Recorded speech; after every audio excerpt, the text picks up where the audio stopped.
Bonjour à tous, aujourd'hui on se retrouve pour une nouvelle vidéo, non pas de pêche à l'aimant, mais de présentation de mon premier détecteur de métaux. C'est parti. Je vous présente le premier détecteur, alors qui est le Garrett 150 ACE, qui est un appareil d'entrée de gamme, hein, c'est le moins cher du marché. Il est à 199 € en boutique. 20 mètres, ça détecte tous les métaux, quoi. Je le détecte, je le préconise aux débutants. Parce que ouais, c'est un appareil qui est assez fiable. C'est bien parce que si vous achetez quelque chose, par exemple un détecteur de métaux sur Aldi ou Lidl ou un truc comme ça, bon, vous n'aurez pas la même qualité que ce Garrett là d'entrée de gamme. Ça, ce que j'entends par là, c'est un appareil qui fonctionne très bien. Parce que ceux d'Aldi et tout, ils fonctionnent, mais vous avez moins de fiabilité. Avec celui-là, vous êtes tranquille. Pour les débutants, c'est génial. Bon, voilà, l'écran de présentation du détecteur se trouve comme ceci. Là, vous avez les différents boutons. Là, vous avez le bouton Power qui sert à l'allumer. Je vous l'allume. Là, comme vous l'aurez vu, on est dans les différents modes.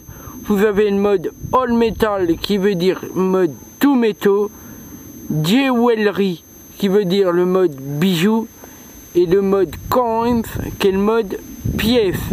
Là, comme vous l'aurez vu, je suis en mode tout métaux. On peut détecter tous les métaux. Là, vous voyez toutes les barres noires qui sont là. Ils sont allumés. Tout est allumé. Ça veut dire qu'on peut détecter tous les métaux. Ça veut dire fer, aluminium, monnaie, bronze, etc. Et après, pour changer de mode, ce que vous faites, vous appuyez sur le bouton mode qui est là. Vous êtes en mode Jewelry. Là, vous avez le petit curseur de l'Iron Bias qui s'est effacé.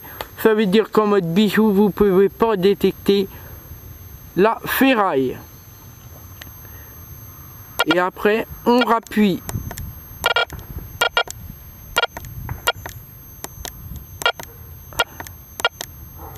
Là, vous êtes en mode Coins.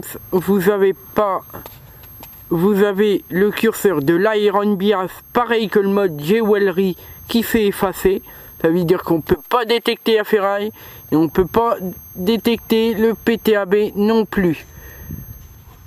Voilà, avec ce mode là, ce sont les deux que l'on ne peut pas détecter avec ce mode Coins. Là, vous avez le mode tout métaux, comme je vous ai dit. Je vous conseille de rester en mode tout métaux, car en mode tout métaux, vous utiliserez la pleine puissance du détecteur, vous irez plus profond. Et voilà quoi. Après, on passe à la sensibilité du détecteur. Vous avez 4 niveaux de sensibilité. Là, je suis au premier niveau. Là, je suis au deuxième niveau de la sensibilité. Là, je suis au troisième niveau de la sensibilité. Et là, au quatrième niveau de la sensibilité. Moi, ce que je vous conseille, c'est de ne pas mettre la sensibilité à fond quand vous êtes dans un champ qui est pas propre. Ce que j'entends par là, c'est quand il y a beaucoup de ferraille dans un champ, mettez pas la sensibilité à fond, parce que sinon vous aurez des sons un peu partout et vous saurez plus où mettre de la tête parce que ça va sonner partout. Vous ferez des trous pour rien quoi. Alors donc là après on passe à la profondeur. Là vous avez 2 pouces, ça veut dire que c'est en surface. Là vous avez 4 pouces, ça veut dire que c'est moyennement en profondeur. Et là vous avez 6 pouces. Ça veut dire que c'est en profondeur 15-20 cm de profondeur. Parce que avec ce détecteur là, vous pouvez aller à 15-20 cm de profondeur, qui est déjà pas mal pour un détecteur d'entrée de gamme comme celui-là. Hein. Et donc oui, je vous conseille de rester en mode tout métaux pour aller plus profond, pour utiliser la pleine puissance. Voilà. Bon voilà, la vidéo de présentation de mon premier détecteur de métaux du Garrett 150 ACE est terminée pour aujourd'hui.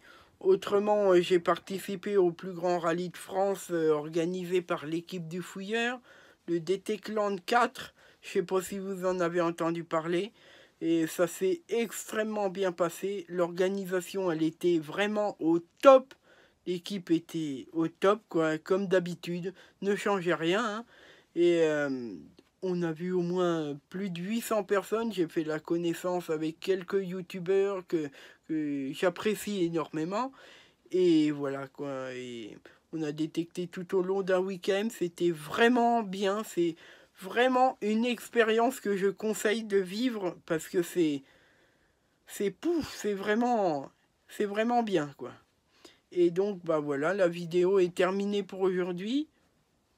Je vais vous dire de lâcher un gros pouce bleu pour la vidéo si elle t'a plu, de la commenter, de la partager, de t'abonner si ce n'est pas déjà fait, d'activer la petite cloche de notification pour avoir toutes les notifs de mes prochaines vidéos qui vont arriver. Parce que oui, les vidéos vont bientôt reprendre, je m'en excuse. Parce que je regardais auprès des mairies, tout ça, s'il y avait des arrêts préfectoraux, tout ça pour la pêche à l'aimant. Donc c'est pour ça qu'il n'y a pas eu de vidéo pêche à l'aimant pour le moment. C'est pour ça, je m'en excuse, mais les vidéos pêche à l'aimant, pêche normale et puis détection vont reprendre vraiment, là. Ils vont reprendre, je vous garantis qu'ils vont reprendre. Et donc, bah voilà, lâchez un gros pouce bleu, commentez, partagez, tout ce que vous savez faire, quoi. Et puis voilà, là, je vais vous laisser pour finir une petite vidéo et quelques photos du Detectland 4. Ciao!